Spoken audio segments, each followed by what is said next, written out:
Mira, Ana, mi tacaño favorito.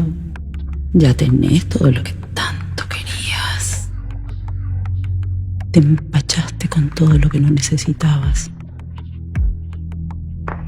Como si fuese ilimitado.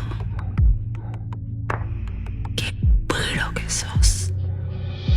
Cada vez que te olvidaste de trascender, me la hiciste más fácil. Sos felizmente olvidable. Hiciste lo mejor que pudiste.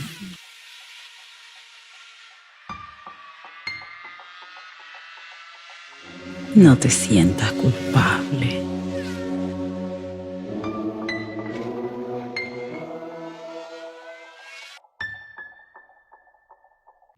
No se puede deshacer lo vivido. Nadie es tan afortunado. Hay un final para todos.